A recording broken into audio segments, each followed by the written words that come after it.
महाराष्ट्रामध्ये विधानसभेची धामधूम सुरू आहे. प्रत्येक नेते प्रचारांमध्ये आहेत. या प्रचारांच्या गडबडीमध्ये आपल्याबरोबर शरद पवार राष्ट्रवादी काँग्रेसचे प्रदेशाध्यक्ष जयंत पाटील आहेत. साहेब, आपलं स्वागत आहे. आज आपण महाराष्ट्राच्या निवडणुकीच्या दृष्टिकोनातून आपल्याला काही विचारणार आहे, पण पहिला प्रश्न असेल की येणारं सरकार, या सरकार नेमकं कुणाचं असेल? येणारं सरकार महाविकास आघाडीचं असेल. अजून काही राजकीय प्रश्न आहेत, आपण आवर्जून गाडीत बसावं आणि त्या दृष्टिकोनात आपण चर्चा करूया.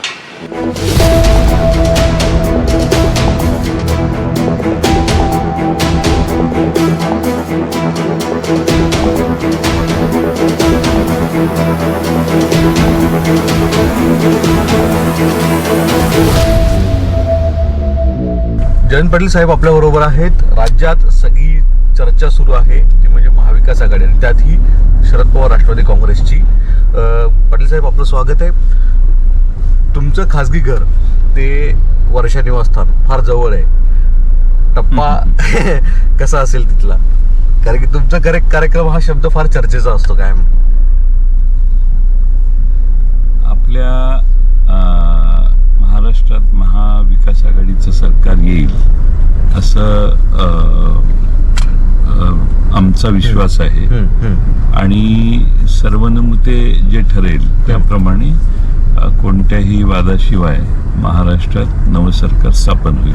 अच्छा, पण साहेब, महाविकास आघाडीला कोणत्या अधिक मुद्द्यांवर भर आहे की त्याच्यामुळे लोकांनी तुम्हाला मतं द्यावीत असं वाटतं?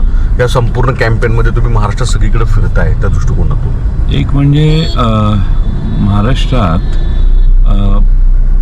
सध्याच्या सरकारचे नाकर्तेपणा आणि फेल्युअर्स, शेतीमालाला दर नाहीत, हे मोठं फेल्युअर आहे सरकारचं, की त्यांनी त्याच्यात इंटरव्हेन्शन आवश्यक त्या वेळेप्रमाणे केलेले नाही.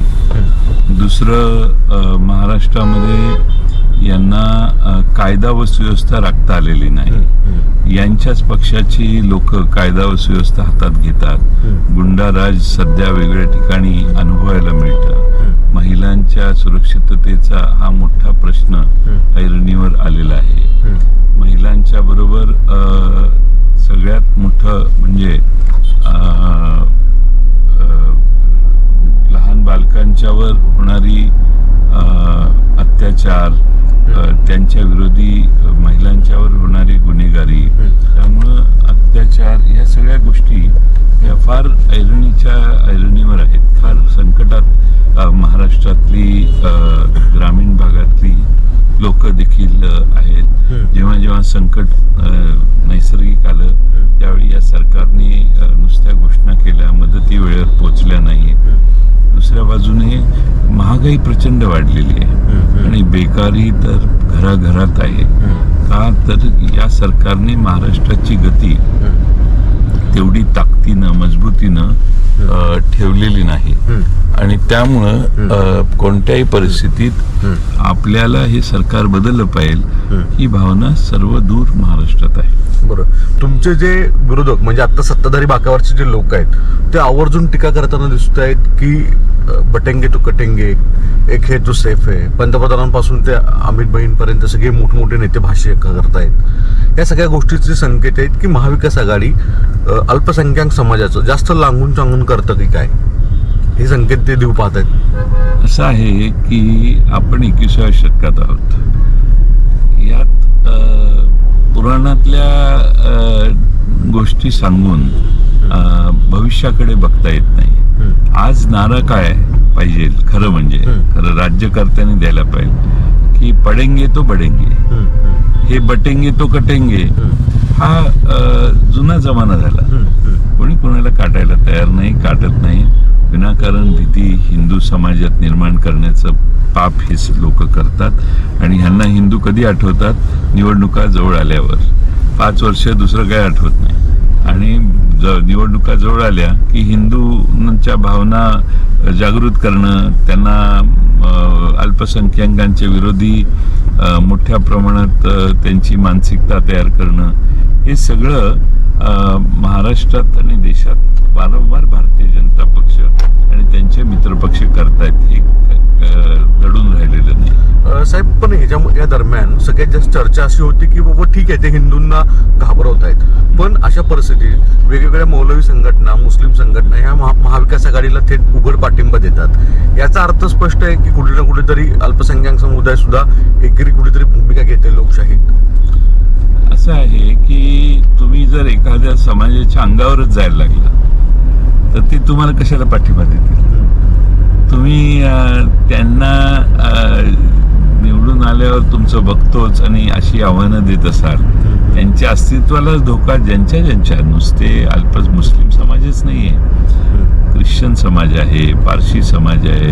जैन अल्पसंख्याक आहेत महाराष्ट्रात, त्या सर्वांना ही जी तुमची दादागिरी चाललेली आहे ही फक्त मान्यच नाही आहे. कारण शेवटी त्यांनाही या पृथ्वीवर जन्म त्यांचाही झालेला आहे, कोणत्या धर्मातून त्यांचा जन्म झाला आहे किंवा कोणाच्या पोटात झाला हे काही कोणाच्या हातात नसतं. आणि म्हणून सर्वधर्म समभाव हे भारताचं पूर्वीपासूनचं वैशिष्ट्य आहे, अनादिकालापासून वैशिष्ट्य आहे. हे भारतीय जनता पक्ष हिंदू आणि इतर समाज याच्या दरी पाडायचा प्रयत्न करते, पण निवडणुका जवळ आल्यावर हे असं वागतात हे आता महाराष्ट्राला कळलेलं आहे. त्यामुळे महाराष्ट्रात यांच्या या बटेंगे कटेंगे याच्यावर कोणी विश्वास ठेवत नाही. उलट त्यांच्या सभा ओस पडायला लागल्यात. काल शिवाजी पार्कवर नरेंद्र मोदींची सभा, आमच्याकडे अमित शहानी एके ठिकाणी सभा केली. माणसाने इंटरेस्ट राहिला नाही या सगळ्या ह्याच्यात. तुम्ही पुढं काय महाराष्ट्राचं करणार आहात? महाराष्ट्राला भवितव्य काय आहे? महाराष्ट्राची प्रगती काय करणार? महाराष्ट्रातल्या युवकांना रोजगार कसा निर्माण करून देणार? याच्याविषयी महाराष्ट्रात उत्सुकता आहे.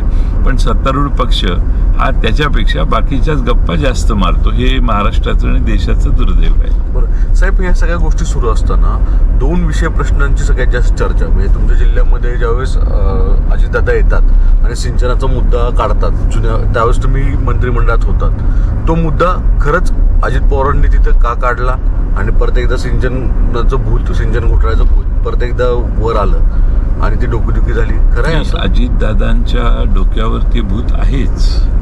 त्यांनी ते त्या ठिकाणी काढलं कारण त्यांना आर पाटील यांची आठवण झाली आणि त्यातून त्यांनी स्वतःवरच ज्या आरोप पंतप्रधान नरेंद्र मोदी साहेबांनी केले त्या आरोपाची आठवण झाली. त्यामुळे त्यांनी म्हटलं की हे माझ्या मागे लागलेलं आहे. आता ते मागे लागलेलं आहे, त्याची पूर्ण चौकशी झालेली नाही आहे, ते सत्तेच्या जवळ गेले म्हणून त्याचा थोडासा स्टे मिळाल्यासारखी परिस्थिती आहे. हे शेवटी कागदावर जे आहे ते कधीही दडत नाही आणि त्यांना तात्पुरता हे आधार सत्तारूढ पक्षाने दिलाय, पण त्याचा तोटा भारतीय जनता पक्षाला प्रचंड झाला. लोकांच्याच लक्षात आलं की यांचं काही खरं नाही. बरोबर सर, पण दुसरीकडे की या सगळ्या घडामोडीच्या दरम्यान कायम तुमच्याविषयी एक राजकीय गॉसिप केलं जातं. म्हणजे राष्ट्रवादीचे नेते अजित पवारांबरोबर पासून ते तटकरे साहेबांपासून अनेक जण म्हणतात की एक जागा रिक्त ठेवली होती त्यांच्या कॅबिनेटमध्ये, त्याच्यामध्ये तुमचं नाव खूप चर्चेत होतं. परत ज्यावेळेस घटना वायबी चव्हाण सेंटरची इथे पवार साहेबांची राजीनाम्याची ठरली त्यानंतर सुद्धा जे काही राजकीय नाट्य घडलं किंवा त्याच्या आधी जे घडणार होतं तेही पूर्वनियोजित होतं. काय खरं आहे सगळ्या गोष्टी? काही पूर्वनियोजित नव्हतं. पूर्वनियोजित असतं तर असं झालंच नसतं आणि मग एवढं नाट्य करण्याची आवश्यकताही नव्हती. पण तुम्हाला ज्या असे एक जागा रिक्त होत्या त्यासाठी ऑफर दिल्या जात होत्या, तुमची मिटिंग्स होत होत्या? माझ्या जेव्हा स्प्लिट झालं ते गेले त्यावेळी त्यांनी पुन्हा आमच्याकडे यावं, त्यांनी आमच्यात हे करावं. त्यांनी जो निर्णय 19 साली घेतला आणि परत ते आले तसं त्यांनी केलेल्या चूक दुरुस्त करावी यासाठी काही बैठका मी स्वतः करत होतो आणि त्यांना विनंती करत होतो की हे आपल्याला मिटवलं पाहिजे. बरोबर, पण त्याचं काही झालं नाही झालं. त्यांनी उलट तुम्हालाच ऑफर देत होते तुम्ही जाया. नाही, ती तर पहिल्या दिवसापासून होती. शपथविधीला गेले तेव्हाच तिथून त्यांनी फोन केला की मी एक जागा मोकळी ठेवतोय आणि आपण यावं. मी त्यांना त्यावेळी म्हटलं आता शपथ घ्या, आपण नंतर बघू. कारण ते शपथ राजभवनवर गेल्यावर मला फोन करत होते, त्यामुळे मी त्यांना म्हटलं की त्यांचा इच्छा प्रामाणिक असेल त्यात काय मला तक्रार नाही त्या बाबतीत, पण मला त्यावेळी ते शक्य नव्हतं. साहेब, या सगळ्या घडामोडीमध्ये आत्ता जे त्यांचे 9 उमेदवार आहेत, म्हणजे कॅबिनेट मिनिस्टर होते, त्यांच्या इथे तुम्ही असो, शरद पवार साहेब असतील किंवा राष्ट्रवादीचे सुप्रियाताई असतील, इतर नेते आवर्जून जात आहेत, सभा घेत आहेत. या 9 पैकी खरंच किती विजयी होतील असं वाटतं? म्हणजे राष्ट्रवादी शरद पवार यांच्या वतीने जी 9 पार्टी, जे कॅबिनेट मिनिस्टर आहेत विशेषतः, म्हणजे अजितदादांबरोबर जे गेले, ज्यांनी शपथ घेतली पहिल्या, बरेचसे त्यातले पराभूत होतील, पराभूत होण्याच्या स्टेजला आलेले आहेत ते. अच्छा, बरेचसे पराभूत. बरोबर. अजितदादांची NDTV सोबत ज्यावेळेस मुलाखत झाली त्यावेळेस त्यांनी 2 गोष्टी आवर्जून सांगितल्या. पवार साहेबांचं महात्म्य टिकवण्याच्या कालावधीमध्ये मी विलन ठरलो. हे खरंच सत्य आहे, कारण की पहिल्या दिवसापासून तुम्ही, म्हणजे राष्ट्रवादीची ज्यावेळेस निर्मिती झाली पवार साहेबांचं महात्म्य टिकवण्यासाठी मी अनेक वेळा विलन झालो, म्हणजे मी वाईटपणा घेतला अनेक वेळा, अनेक ठिकाणी. कारण या प्रत्येक आतल्या गोष्टींमध्ये तुम्ही होतात सगळ्या गोष्टीमध्ये. खरंय, मी फारसं हे जे ते जे दावे करतायत, दिल्लीला गेलो, इकडे गेलो, तिकडे गेलो, त्याच्या गोष्टी मला कधी त्यांनी सांगितल्या नाहीत. दिल्लीत काय ठरलं याची विषय केलं नाही. त्यांच्या दृष्टीनं मी कदाचित त्यावेळी फार लहान कार्यकर्ता असेल, पण पक्षाचा मी अध्यक्ष होतो. पण मला जर काही करायचंच असतं तर पवार साहेबांनी मलाच विश्वासात घेतलं असतं. तसं कधी पवार साहेबांनी मलाही सांगितलं नाही, अजितदादांनीही सांगितलं नाही. त्यामुळं विलन ठरण्याचा प्रश्न नाही. कोण काय सांगतंय आणि आपण काय करायचं याचं भान प्रत्येकाने ठेवायचं असतं. बरोबर. दुसरं की साहेब, या सगळ्या घडामोडीमध्ये जी सगळ्यात जास्त पुढचा कालावधी आहे, म्हणजे आता पवार साहेबांनी काल आमच्याशी NDTVशी बोलताना 2 विधानं फार मोठी आहेत. एक तर ज्याचे आमदार जास्त तोच त्याचा मुख्यमंत्री ठरेल, आणि महाविकास आघाडीच्या नेत्यांमध्ये ते समन्वय होईल असं म्हणणं आहे. तुम्ही पहिल्यापासून राज्यातल्या चर्चेमध्ये जागा वाटपाच्या सुरू आहे, या सगळ्या घडामोडीमध्ये आहे, तितकं स्मूथली होईल असं वाटतं की खरंच जागा ज्याच्या जास्त आहेत तो CM होईल अशा स्वरूपात? मला असं वाटतं की आमच्या तिघांचे संबंध फार चांगले आहेत, तिन्ही पक्षांचे आणि आमच्या मित्रपक्षांचे. त्यामुळे मला काही अशी अडचण वाटत नाही की ज्याच्यामध्ये आम्हाला सरकार स्थापनेला अडचण होईल. आणि निकाल लागल्यानंतर लगेच एकत्रित येऊन आम्ही त्यावर पावलं टाकू शकू असं मला विश्वास आहे. शरद पवार राष्ट्रवादी काँग्रेसचे आमदार सर्वाधिक येतील असं वाटतं? स्ट्राईक रेट काय राहील? कारण की आपण यावेळेस जागा नेहमीच्या तुलनेने अधिक लढवत आहे. नाही, नेहमीच्या तुलनेनं कमी लढवतोय. नाही, आम्ही आमच्या मूळ आघाडी जी होती काँग्रेस बरोबर, त्यावेळी आम्ही 120-122 जागा लढवतो. आता आम्ही 86 जागा लढवतोय. नाही, म्हणजे 87 होतो, पण एकही काँग्रेसच्या मित्र पक्षामध्ये ज्या जागा आपल्या वाटेला आल्यात, असं म्हणतात अनेक वेळा की लोकसभेच्या निवडणुकीमध्ये सुद्धा शरद पवार राष्ट्रवादी काँग्रेसचा किंवा आपल्या पार्टीची अशी भूमिका होती की बाबा जागा कमी घेऊ पण जिंकणारच घेऊ. आता सुद्धा असं म्हणतात की अनेक जागा केलेलं आहे. आम्ही तसंच केलेलं आहे. जिथं आम्ही निवडून येऊ शकतो त्याच जागा घेतलेल्या आहेत. म्हणजे यावेळेस सुद्धा लोकसभेप्रमाणे तुमचं स्ट्राईक रेट चांगला राहील? प्रयत्न आहे. आता शेवटी जनता जनार्दनाच्या आशीर्वादाने काही होऊ शकतं. साहेब, महाविकास आघाडी किंवा महायुती, म्हणजे अनेक जण म्हणजे 1995चं फॉर्म्युला येईल असं म्हणतात. बंडखोर किंवा अपक्ष यांच्यासाठी सत्तेची दोर राहील असं म्हणतात. काय खरंय? कोण आहे असं त्याची काही आवश्यकता राहणार नाही. बंडखोरांच्या हातात राहील असं मला वाटत नाही. महाविकास आघाडीचं पूर्ण बहुमत येईल अशीच परिस्थिती आहे महाराष्ट्रात. अच्छा, साधारणतः महाविकास आघाडीला जागा किती मिळतील असं अपेक्षित आहे?